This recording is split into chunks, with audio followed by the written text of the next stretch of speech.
ओम दुर्गे नमः। शिवत्व को शमतकी शमतकी।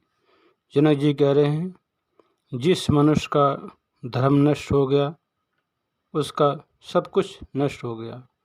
इसलिए वेदों के मार्ग पर चलने वाले मनुष्यों का कल्याण होता है। तब सुखदेव जी बोले, हे राजन, वेद धर्मों में हिंसा का बहुमूल उपयोग है। उस हिंसा में अनेक प्रकार के अधर्म होते हैं।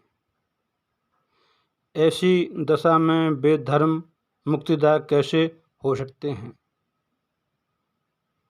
उसमें पशु की हिंसा, सोमरस का पान करना, मांस भक्षण तो स्पष्ट ही गलत है। सुखदेव महाराज कहते हैं, प्राचीन काल में शशबिंदु नाम के एक राजा थे।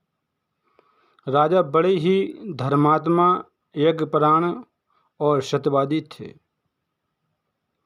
राजा धर्म की रक्षा करने वाले और कुमारगामी मनुष्यों के लिए दंडदायक थे। राजा ने दक्षिणा वाले अनेक यज्ञ किए थे। उन यज्ञों में पशुओं के चर्म से विंध्याचल पर्वत के समान ऊंचा पर्वत बन गया था। मेघों के जल बरसने से शरणवती नाम की शुभ नदी बह चली थी। राजा ने इतने यज्ञ किए थे और पशुओं की बलि दी थी कि एक पर्वत पहाड़ बन गया था। विंध्याचल के पर्वत के समान हो गया तो ऊंचा विशाल पर्वत। और जब बरसात हुई ना, तो चरणवती नाम की शुभ नदी बह चली थी और राजा प्रसिद्ध हो गए थे। और राजा की कीर्ति भूमंडल पर चारों तरफ फैल गई थी। उसकी कीर्ति राजा की अमर हो गई, अचल हो गई उसकी कीर्ति, शशबिंदु राजा के। जब इस प्रकार के धर्मों का वर्णन वेद में है, तब हे राजन, मेरी श्रद्धा बुद्धि वेदों में नहीं लगती है। स्त्री के साथ भोग बलात् से पुरुष को सुख प्राप्त होता है और स्त्री के न मिलने पर मनुष्य दुखी उदास हो जाता है। तो ऐसी दशा में भला मनुष्य जीवन मुक्त कैसे हो सकता है? जनक जी बोले, यज्ञों में जो हिंसा दिखाई देती है, यज्ञों में जो हिंसा होती है, वह हिंसा वास्तव में अहिंसा ही कही गई है। वेदों के लिए जो हिंसा होती है, आप उसे अहिंसा ही समझें। जो अहंकार में आकर जो हिंसा होती है और जो अपने लिए हिंसा होती है, वह हिंसा होती है। और अहंकार शून्य होकर किया गया कर्म मुक्ति के लिए अहिंसा ही है। तब सुखदेव जी बोले, हे महाराज, मेरे हृदय में शंका हो रही है कि माया में लिप्त रहते हुए कोई मनुष्य निसंदेह कैसे हो सकता है। शास्त्र का ज्ञान प्राप्त करके फिर विचार करने पर भी चित्त ध्यान में मोह दूर नहीं होता है। मोह बना ही रहता है मन में, ध्यान में। शास्त्रों का अध्ययन कर लिया फिर भी, तब भला मनुष्य मुक्त कैसे हो सकता है? मनुष्य के मन में स्थित मोह को दूर करने के लिए केवल शास्त्र बोध ही समर्थ नहीं हो सकता है। जैसे केवल दीप जलाने की बात करने से अंधकार दूर नहीं होता है। बुद्धिमान मनुष्यों को चाहिए कि कभी किसी से द्वेष भाव न रखें। परंतु राजन, गृहस्थ में कैसे संभव है? अभी भी राजन, आपकी धन प्राप्ति की कामना इच्छा है, राज सुख की इच्छा है, युद्ध में विजय प्राप्त करने की इच्छा है, आपकी अभिलाषा है, अभी आपकी शांत नहीं हुई है। हे जनक जी, तब भला आप जीवन मुक्त कैसे हो सकते हैं? अभी भी चोरों के प्रति चोर बुद्धि और तपस्वियों के प्रति साधु बुद्धि आपकी है। अपने पराये का भेदभाव भी अभी आप में है, आपके मन में है। तो फिर हे राजन, आप विदेह कैसे हो सकते हैं? अभी आप खट्टे मीठे रसों का स्वाद लेते हैं और भरे बुरे का भी ज्ञान रखते हैं।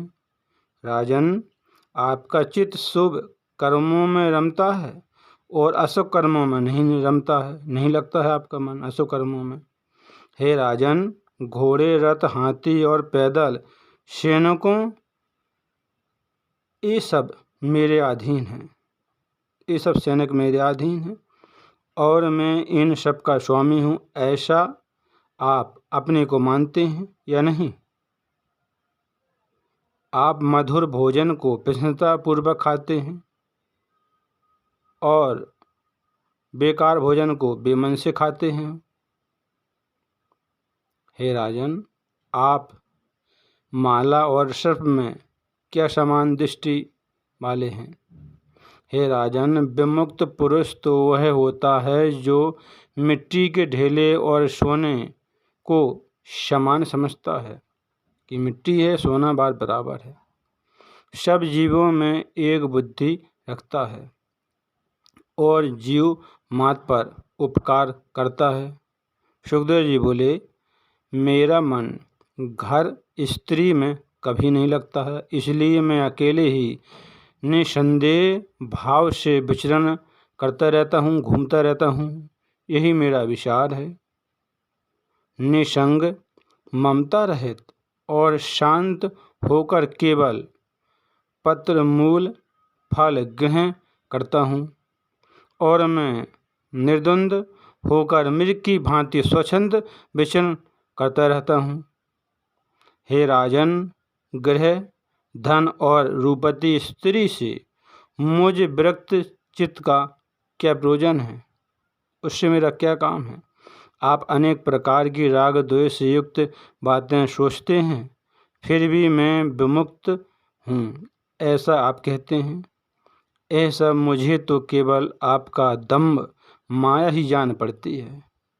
आपको कभी शत्रु की, कभी धन की और कभी सेना की चिंता रहती ही है कि कहीं शत्रु मुझ पर आक्रमण न कर दें, कहीं हमारा भंडार धन से खाली न हो जाए,